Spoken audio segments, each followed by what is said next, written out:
for me, really, unschooling is the idea of consent, the consent around education and not forcing them to do things that you not want to learn, and just basically following the interests and going at their own pace when they're ready, and just trying to kind of expose them to lots of things, but always having the consent for them to do any work. Welcome back to the RV Queens podcast, where we shine a spotlight on women living life on the road and making money in unique and inspiring ways. Today, we're diving into the world of unschooling and creativity with Cyrielle, a full-time RVer, unschooling mom, and creator of the online community Unschooling and Thriving. Cyrielle shares her journey from life as a European teacher to full-time RVer traveling across North America. She shares her insights on unschooling and how creative hobbies can transform a mom's mental health. We'll explore what unschooling really means, the mindset shifts that come with it, and how tracking your personal rhythms, like your menstrual cycle, can bring clarity and balance to a busy RV life. Whether you're curious about self-directed education, looking for ways to avoid burnout, or just need a reminder to prioritize yourself, this episode is packed with relatable wisdom and practical tips. So grab your coffee or tea and let's roll. Hello and welcome to the RV Queens podcast, Cyrielle. Where in the world are you this week? Oh, thank you. I'm so excited to be here. I am currently at Peace River in Florida.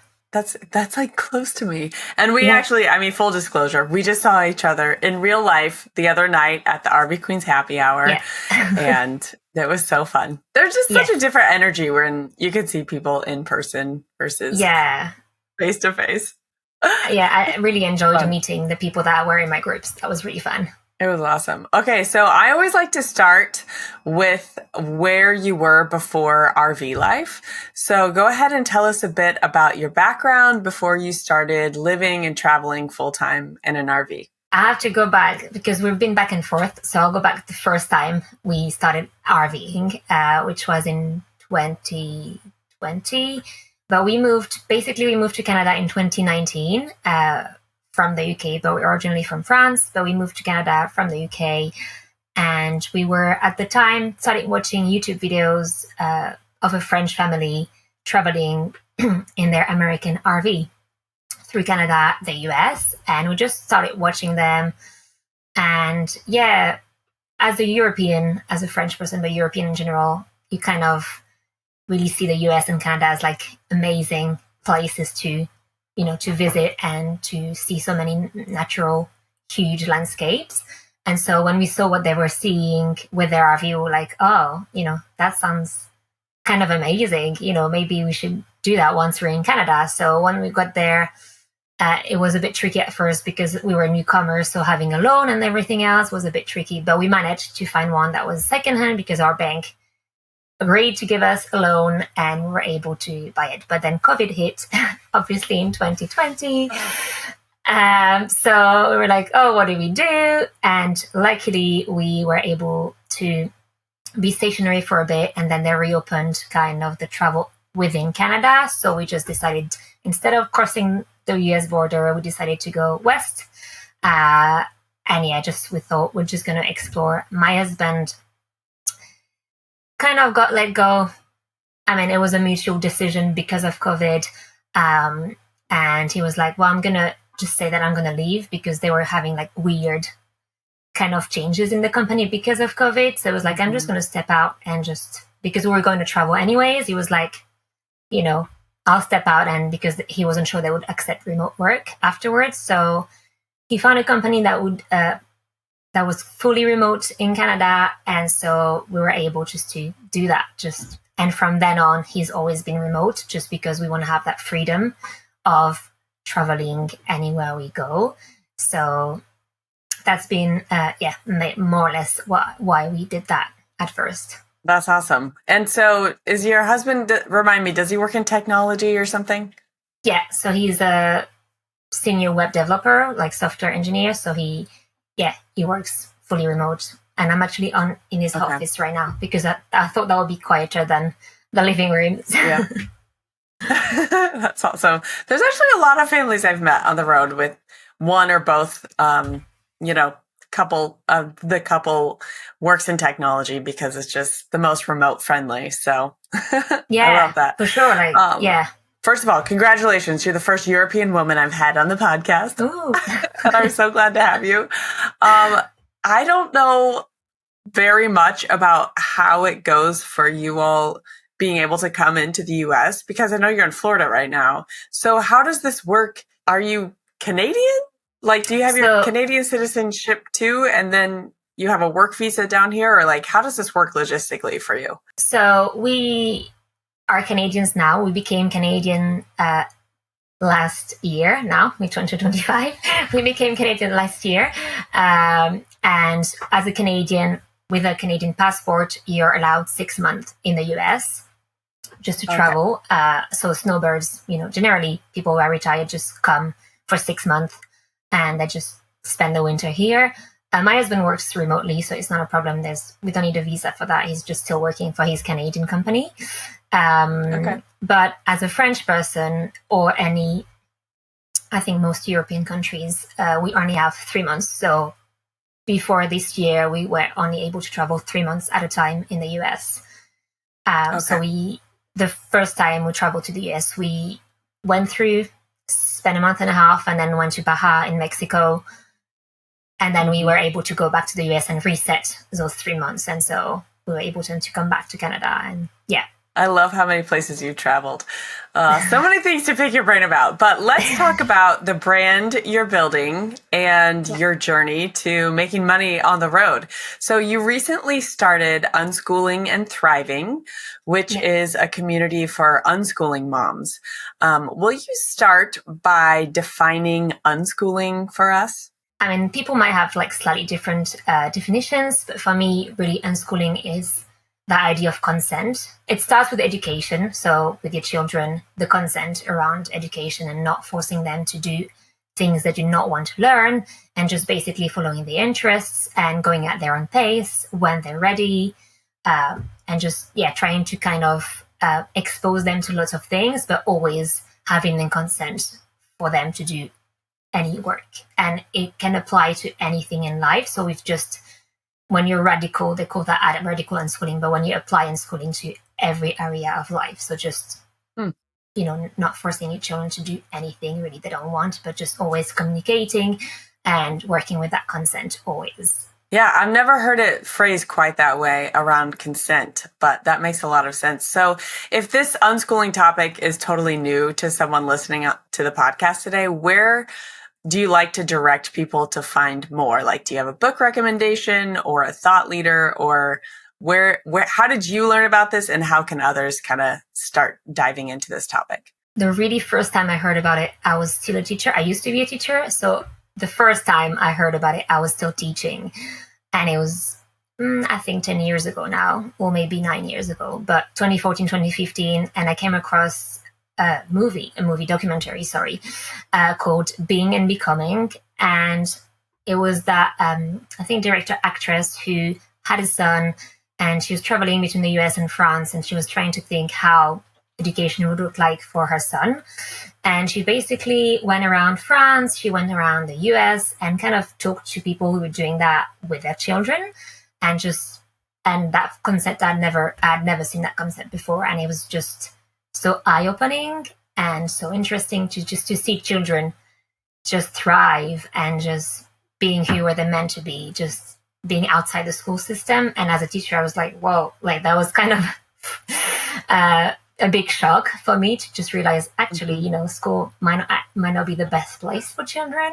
That was my first realization. And then, that was the first time. And then once I really got into it later on, when I left my job as a teacher and I got pregnant, and I just started reading. So there's a book that is often recommended is Free to Learn by Peter Gray, which is a very good start. And then there's a blog that I followed from the start, following way before my daughter was doing anything, when she was a baby, is called Happiness is Here. So that's the website. And it's just really full of great information for any age as well. So it's really, really good. Thank you for those resources. I know we've read, my husband and I have read, I think it's just called Unschooling or Unschooled. And that was hugely eye-opening because we started looking into this topic around, our daughter was in kindergarten in public school during like 2020, like fall of 19 into 2020. And it was, so we were like, started to think about like, wow, she, as a kindergartner, it felt like all of her creativity had been zapped by the school day, by going to school for like 8 hours a day or whatever, 7 hours. Because she's always been a very like creative, expressive, like lots of art, all that kind of thing, kind of kid, until she went to the classroom and we're like, whoa, what happened to our kid? Like she was grouchy and like seemed overstimulated and worn out all the time and all the things. So we kind of went on that journey into unschooling and figuring out how we wanted to educate our kids around that time, 2022. And I think you've done a great job in identifying an opening in the market that not many others are serving. So how recently did you start Unschooling and Thriving? I've started the business, trying to think what year we're at, with 2025. So a year ago, about that, I did the business course. I've had that idea since I think 2023, like, because I was, I listened to a podcast and I was doing lots of different things. And I was like, oh, I think for unschooling and homeschooling as well, you tend to at first focus a lot on your children because you don't want to mess up. You want to make sure they have everything they need because it's, you're just starting out and you're worried that they're not at school and they're going to miss something. So you want to make sure they have everything. And the thing that I've done myself was to focus too much on my daughter's needs. Obviously when they're babies is different, right? But as she grew, I kind of still I had an intense days where I just spent my whole day, most of the day playing or doing, housework. And then gradually I just kind of burnt out and I had to step back and be like, I have to take time for me. Like I cannot keep up doing that. Like it's just going to work. So starting doing creative hobbies. And I discovered little by little that it nurtured me so much and it had such a huge effect on my mental health. And so I just started, getting in my head and I did that business course and I decided just to go for it and just do that. And at first focused too much on creativity, but then decided to call it Unschooling and Thriving. So I had another name before, but in October I changed the name to have like the main focus on unschooling so that it was more clear to moms who wanted to find me, sorry. So my path is just it is, as you said, very niche and there's not many people doing it. And to me it's crazy because everything is surrounded for children, even in unschooling or homeschooling world. There's so many people having like businesses around curriculums and doing things for children. But I found that there was not much around moms and I think that's very important. So trying to help moms who might be stuck like I was before. So how do creative hobbies help people counteract burnout? You mentioned that had a big impact on you and your mental health. How have you found that helps, other moms that you know as well? The first step before even creative hobbies is just changing your mindset and deciding to take that time for you. So that for me, was the first thing that I did is just deciding to say no more and more screen time. That's not something that I really wanted, but, my child being who she is, she needs a lot of regulation and having someone with her most of the time. So it's just who she is and I cannot provide for her 24 hours. So I just decided to, let go a bit more. And then when I had more time for me, I always liked painting. So I just started with watercolor painting and I just noticed kind of that sense of you get into that bubble and you kind of forget, anything that can happen. It's like they call it flow. So you're in your flow of creating something with your hands.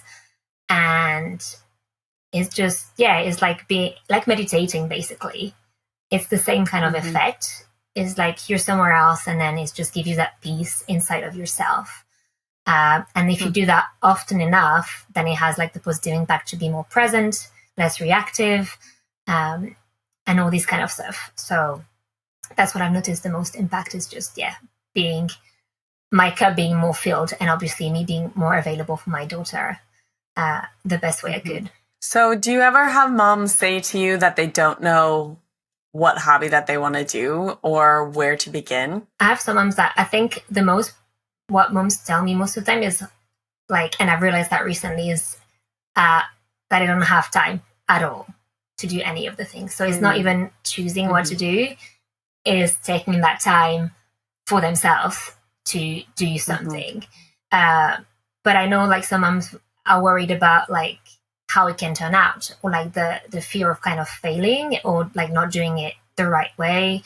And it's like when you create something, there's always that like perfectionism and wanting to have it done properly. But there's no proper way of, creating. It's just doing it for joy and not worrying about, the result. It's just enjoying that process is, again, like something you have to work through, but it's so important to be able to start creating something, even if it doesn't turn out the way you might want. Just being in that process and doing it regularly will make it much easier after a while. So you're probably planning out your travels for the rest of the year, and if you're heading out west, I hope that Bryce Canyon is on your must-see list. It's one of our family's favorite national parks. I recommend staying at Bryce Canyon RV Resort, which is a short drive from the park entrance, has incredible views, full hookups, and all the family-friendly amenities you're looking for. Bryce Canyon RV Resort is an Our Journey campground, so you know it's going to be clean and safe. Click the link in the show notes to book now and start your journey with Our Journey. Even just that mindset switch from, there's so many of us, and I don't know why, if this is like a social programming or why so many of us moms are like this. Like, we're so worried about doing things right and doing things perfect in the right way. And even with unschooling, I consider myself an unschooling mom. And there are so many moments when I'm like, oh my gosh, am I doing the right thing with allowing my kids to like choose their own path? So for example, this semester, I started something new with the kids where we kind of mutually decided on their core subjects. And then we made like these little mini goals within each subject. And then we created a badge system where we'll create the badges, as they achieve the goals and all these things. And so each morning, instead of me pre-planning what they're going to do, they get to choose from the core subjects. And because it's up to them, like what goals do you want to achieve on what timeline? And so my son really loves learning the piano, and he's using this program called Hoffman Academy, and he's going to achieve a badge once he completes, I think it's like 12 lessons or something like that, until he completes his unit. So that has been for like almost a week. That's been the number one thing that he wants to practice. And so on the inside, I'm like, ooh, like, what about math? What about writing? I just like feel this pull of, I want to give you ownership and I want you to pursue your passion, but also I'm like so worried about doing a disservice to him as a person, and messing him up, And I think the practice of having a creative hobby where you just like let your mind go, like you said, focus on the joy of being in the moment. Like that's such a good practice of just getting more into our body and into like, our present moment, and stop worrying so much. Like that alone seems really powerful. Totally. Like it's such a letting go of all of that. And also like that deschooling process of, for us in our minds, as we were programmed, is like maths, English, like writing, reading. That's what's the most important. And if they don't do that, they'll be failures. But, when you're not at school, you can learn that very quickly when you're motivated. And, it's not because they're missing out, as you said, like, then it's not because they're missing out that week that means they won't be able to do maths or anything else, later on. But it is such, a work on ourselves of letting go and trusting. Trust Yeah. is one of the most important things in unschooling, is that trust you have of your children that they are making the right choice. And when time comes, they will be able to do these things that they need to do. And yeah, letting go, the creation process helps so much with that. Yeah, for sure. The letting go piece. Yeah. Yes. I love that topic of trusting your children too, even with like my kids are 7 and 10 now. So they're at the age that I'm like, you know, starting to give them some independence with things.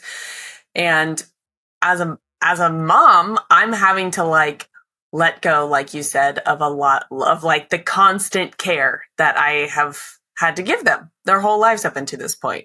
And it's a transition for me. And I just have a quick funny story to tell. The other day, my daughter was taking something out of our air fryer is like kind of like an oven. Like there's a little flip open door at the front, like a hinge door. And she had her little, you know, pot holders and was taking something hot out. And I was like, oh, Winnie, like, be careful. Don't burn yourself. Like, I'm all like, she's 10. Like, she knows, you know, she knows what she's doing by this point in her life. And she goes, Mom, I'm not a dum-dum.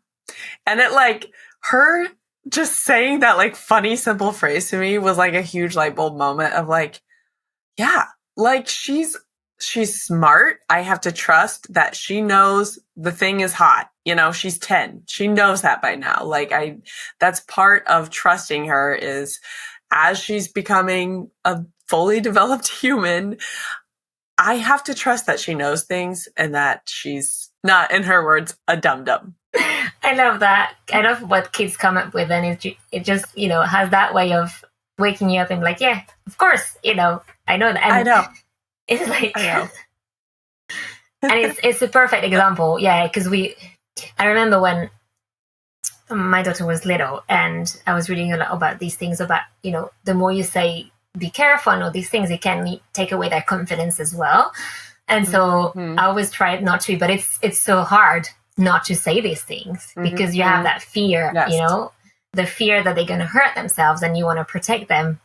But like, fear drives us, like, and, you know, is a big problem in general. Like, you know, it's helpful, but when it drives everything you do, it's not a good thing. And so, yeah, it's a work as well, like just to kind of step back and be like, yeah, she can do it. And she, you know, as you said, like she had her things on, she was cautious. So she's not like she was going with her hands, right? Like it's these little things, but for us, it's really hard. So it's definitely something that we have to work on. But I love that they tell us as well. Okay, I do want to touch on this topic. You're part of the RV Queen circles, and it's been really cool to get to know you kind of on a more personal level over the past several months. So thank you, first of all, for being a member. But from our Marco Polo conversations, I know that you're really into menstrual cycle awareness. So tell us how tracking your cycle has helped you as a busy mom. I've started tracking about 3 years-ish ago. So I started in December 2021 because like I've had starting having like these big emotions. And I was part of a membership, like an Unschooling membership, and someone had mentioned menstrual cycle awareness, and I had no idea what it was. Like that was something completely new to me. So that was several months after I read a book about just tracking your cycle. So I started tracking my cycle, and then I heard about menstrual cycle awareness. So like kind of tuning in with your cycle, and just the cycle is divided in 4 phases, and so each phase you're going to have different levels of energy and different kind of feelings. And so as I tracked my cycle, I noticed that I had these kind of angry moments or like rage moments at the same time every month.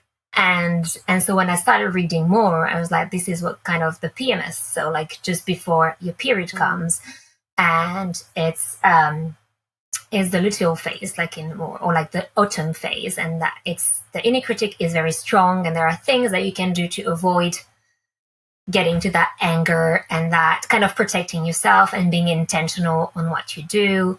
And so it really helped in like telling my family as well, so that when I did that, I started telling my family when I was on my period, and that I was going to start probably kind of being very on edge, or, you know, like little things could trigger me a lot more than at other moments. But once you know about it, it makes you feel so much better, because at one point I thought I was going crazy. Like I was literally mentally ill to go in these fits.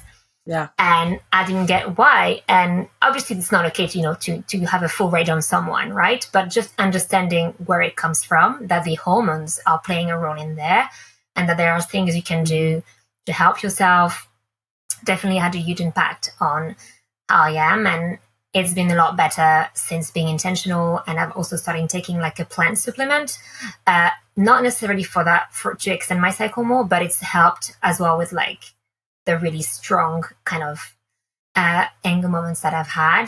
And so this, plus like nurturing myself throughout the cycle, making sure I rested during my period, definitely helped with like that PMS and kind of reducing it. So it's changed a lot, because I'm a lot better in these moments, even though I can still be triggered, but I can be intentional about it. I love that. That's so powerful. And like pretty much anytime there's a mom that says she's making herself take rest and be intentional about like being aware of her body, I think it makes a huge change. Something that I'm still learning for myself. So let's switch back to talking about the brand that you are building. Today, you offer long form content in your podcast called Creativity with Cyrielle, which I love because it's like you're drinking a cup of tea and having a conversation with other moms. And then your short form content is on your Instagram page, is called Unschooling and Thriving. So what else can we expect from your brand that you're building in 2025 and beyond? So I did something in December, which was like a free series of like soul care sessions. And I noticed that moms were not interacting too much with them. And so then I did a poll on my Instagram asking several questions. And I realized that, as I said earlier in podcast, like they were not taking time for themselves. My question was, how much do you take per day? And a lot of them said less than 10 minutes per day dedicated to themselves. Mm-hmm.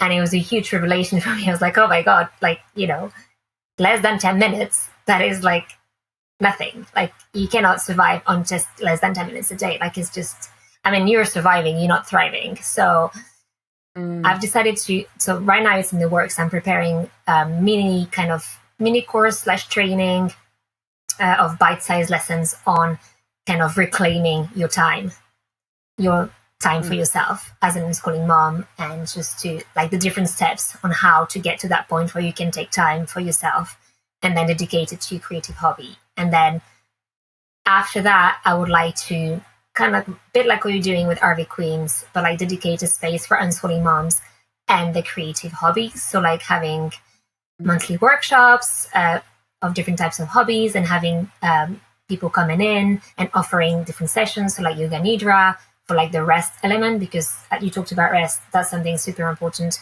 that I'm talking about a lot too, is that resting is really crucial, and it's not being lazy. You need to rest, and not when to the point where you need to rest. You need to rest even when you're not that tired, but just kind of being intentional before you burn out. You need to include that rest time in your day-to-day life. So having this kind of thing, and so having a membership for unschooling moms to kind of find each other, and also that connecting piece.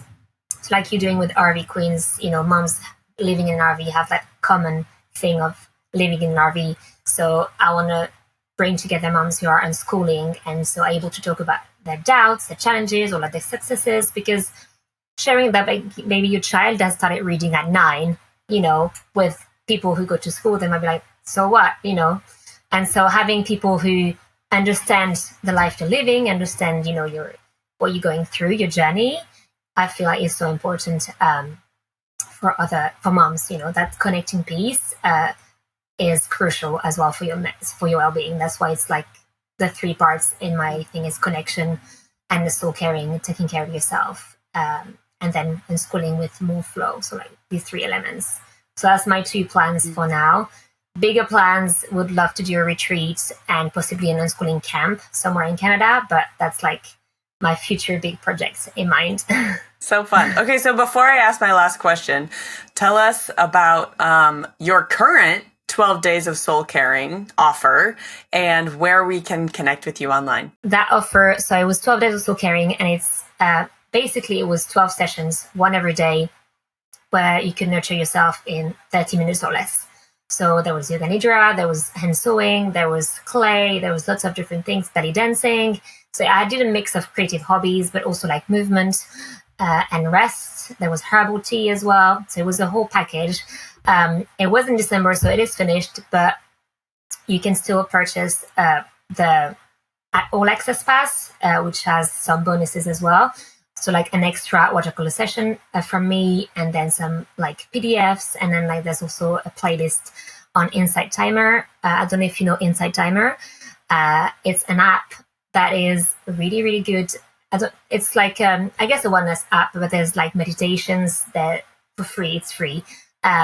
There's like yoga sessions, lots of different things, and a lot of them are kind of geared to often to your period, or like depending on the cycle time. So there's lots of things, sound healing. And so I've like kind of done like a curated playlist of the things that I've used frequently. So all these kind of bonuses are in the, and so you can find me at unschoolingendthriving.com. That's my website. And so you can find the 12 Days of Soul Caring series there. And then my Instagram is at unschoolingendthriving. And as you said, the podcast, Creativity with Cyrielle. I love it so much. Okay, so I'm going to end on a 1-in-1 round where we both answer a couple questions. And the first question is, what is your favorite thing that you've created lately? I might say the 12 Days of Soul Caring series, because it was such a labor of love to put all of this together. And I'm really proud of that I've been able to accomplish this in a short timeline and by myself. So I'm still quite proud of having done all of that.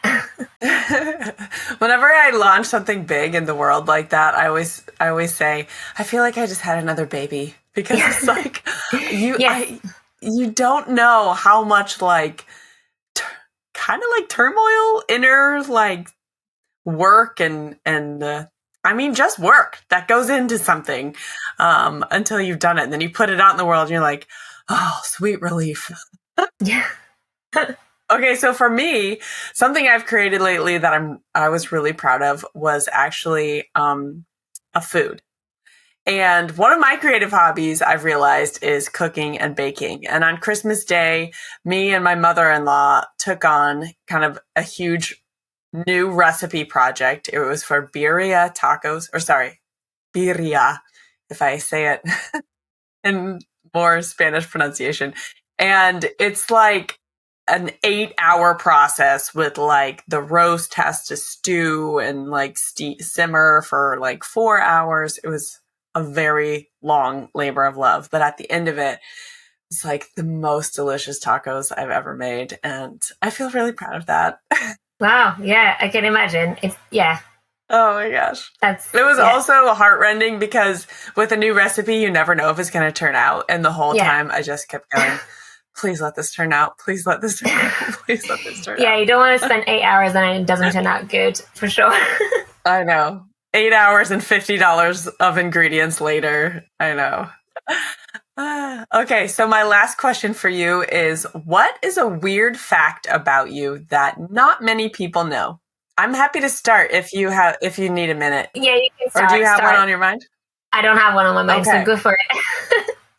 Okay, so a lot of people say that their lucky number is 7, but my lucky number really is 7 because my birthday is July 7th. So 7th month, 7th day. And then I also have like this weird thing where whenever the year, starting in 2000, every 7th year, I turn a multiple of 7. So in the year 2000, I turned 14.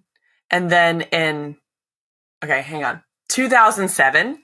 So 07, I turned 21. Which is like trippy because 7 times 3 is 21. And actually, I had my daughter in 2014. So she's like on the same, like every 7 years, she also turns a multiple of 7. It's trippy. So yeah. Oh, wow. Yeah. Yeah, my daughter was born 08/08/2016, and she was born at 8:00, 008. No way. And That so, is cool. I love these kind of numbers. And then she turned 8 in I do 2024, which is Yep. like 8. So yeah, I love these numbers things. That's cool. I can't come up with something weird about me.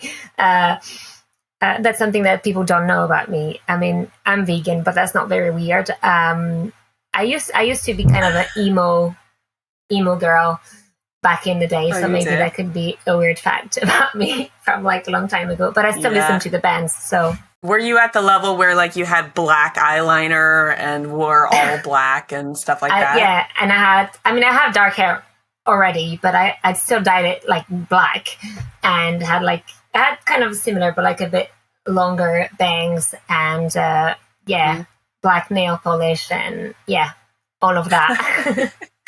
Okay, now we know. I would love for you to like look up a picture of yourself and we just pop that in the show notes. Oh, just kidding. That's how I met my husband, actually. So, it was that in that era. So. Oh, really? Was he the same way? Were you guys wearing black eyeliner together? Yeah. Love it. Well, thank you for your vulnerability. I appreciate you sharing that. And thank you for inspiring us all and for being on the show today. I really enjoyed this conversation and getting to know you more. Oh, thank you so much. I was so happy to be here and chat to you. Alrighty, I will see you on the road. Thank you so much for tuning in to today's episode and for being part of the RV Queens community. Remember to hit subscribe on whatever platform you're listening on. And guess what? You can have conversations like I had on this episode with your fellow RV women who are living intentionally and making money on the road. Head to rvqueenspodcast.com/community to join RV Queen Circles today. It's a totally unique online space with a shared prosperity model that's all about community over competition. I'd love to have you be a part. All right, guys, I'll see you next week, or hopefully I will see you on the road. You don't know how much turmoil goes into something.